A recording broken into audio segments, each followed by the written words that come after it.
porque eu sou cristão. No Evangelho, Jesus está debatendo com os judeus da época. Jesus estava falando sobre Abraão, que ele viu Abraão se alegrar com a vinda de Jesus à terra. E os judeus questionam: tu não tens mais de 50 anos e visse Abraão? É porque Abraão, ele era do tempo de alguns séculos atrás, desse momento aí que está tendo debate. E Jesus respondeu: antes de Abraão nascer, eu sou. Notem que nessa passagem está sendo tratado sobre a existência dos dois. Jesus poderia ter dito: antes de Abraão nascer, eu já era nascido, eu já existia. Mas ele não diz isso, ele diz eu sou. Porque ele fala eu sou. A palavra existir vem do latim existere. Significa provir de, nascer, elevar-se, ser trazido à existência. E Deus não é trazido à existência. Deus foi Ele quem trouxe tudo a existir. Então ele tem que ser anterior a tudo que existe. Deus é. Isso está além da nossa compreensão. Tem muita coerência de Deus ser real.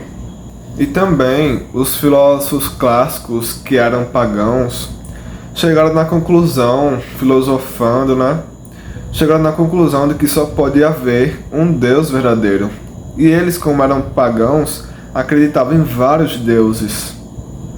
Eles chegaram nessa conclusão através do estudo das causas. Por exemplo, esse estudo defende que tudo que existe na realidade é fruto de uma coisa anterior a esta coisa que existe.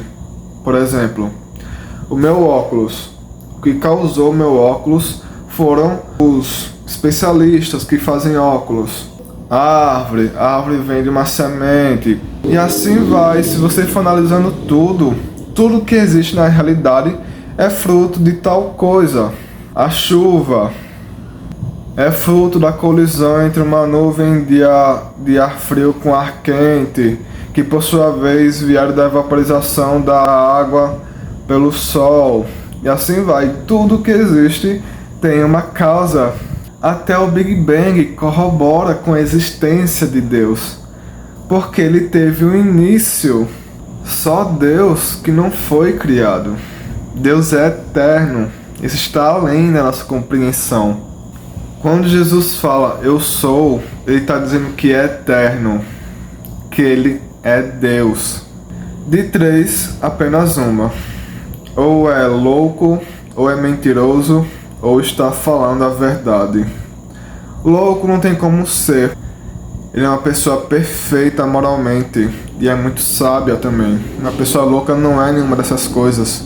Mentiroso não tem como ser, porque os 10 dos 12 apóstolos que conviveram com Jesus e viram os milagres que Jesus operou, viram as profecias que Jesus falou se cumprindo. Eles viram Jesus ressuscitado após a morte dele. Os 10 deram a vida, foram torturados e martirizados por não negar Jesus. É como disse Chesterton: os apóstolos poderiam ter escondido o corpo de Jesus a fim de declarar um milagre falso, mas é muito difícil imaginar homens sendo torturados e mortos pela verdade de um milagre que sabem ser uma farsa. E os outros 2 apóstolos, um foi por suicídio e outro por causas naturais. E outro motivo para se crer na ressurreição de Jesus é pelo fato que nos evangelhos que falam sobre a ressurreição de Jesus, eles relatam que foram as mulheres as primeiras a testemunharem Jesus ressuscitado. E na cultura daquela época, as mulheres não eram dignas de confiança de testemunho. Se a ressurreição fosse uma invenção, não estaria aí as mulheres sendo testemunhas da ressurreição de Jesus. E Mateus também era judeu, ele fazia parte daquela mentalidade de não confiar nas mulheres. E ele relata de que foi uma mulher que testemunhou primeiro, Jesus ressuscitado. Eu entendo seus questionamentos sobre Deus. Porque Deus permite isso, Deus permite aquilo. Eu entendo, eu também já tive uma... Eu nasci católico, mas eu já passei por uma crise de fé. Eu já perdi uma fé uma vez. Eu sei como é que você pensa. Mas nós não podemos compreender a Deus por completo. Por exemplo, Deus, o Deus que nós católicos cremos, é apenas um Deus. Nós somos monoteístas. Mas ele é dividido em 3 pessoas distintas: Deus Pai, Deus Filho, que é Jesus, e Deus Espírito Santo. Não são 3 deuses distintos, mas todos os 3 são um só Deus. Isso está além da nossa compreensão. E também na Bíblia diz que o próprio Deus dizendo: da mesma forma que o céu está acima da terra, assim são os meus pensamentos acima de vossos pensamentos. E Deus Pai enviou seu único Filho, bem-amado, Jesus Cristo, para ser torturado e crucificado, para morrer no nosso lugar.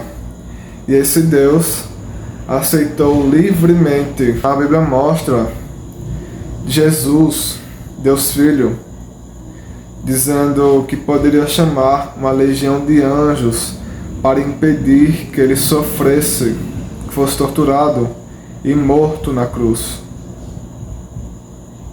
Mas mesmo assim, ele aceitou livremente para morrer por nossos pecados, para nos dar a vida eterna. Ele não precisa da gente no céu, na felicidade eterna, mas mesmo assim, ele preferiu morrer no nosso lugar.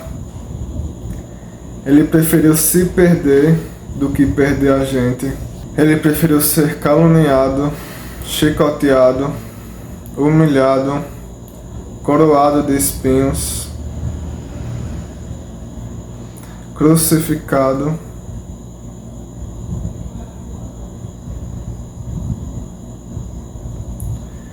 do que perder a gente no inferno para a condenação eterna, que é justo para nós e nos dá a alegria eterna, a vida eterna após o fim da nossa vida terrena, após a nossa morte. É como dizia Santo Agostinho, que um dia foi um grande pecador, mas se converteu, encontrou a Cristo. E ele dizia no poema dele: tarde te amei, a beleza tão antiga e tão nova. Ele tem um poema lindíssimo, depois você pesquisa na internet. É como dizia Santo Agostinho: tu vales um Deus crucificado. Se você quiser se converter para Cristo, para Jesus, procure um padre da Igreja Católica Apostólica Romana e fale que você quer se converter ao cristianismo, ao catolicismo. Ele vai saber resolver sua situação. E veja meu vídeo onde eu explico por que sou católico apostólico romano. Lá eu mostro as provas de que a igreja verdadeira é a Igreja Católica Apostólica Romana, fundada por Jesus. Enfim, se inscreva, se gostou, deixe seu like, comente o que achou do vídeo e viva Cristo Rei.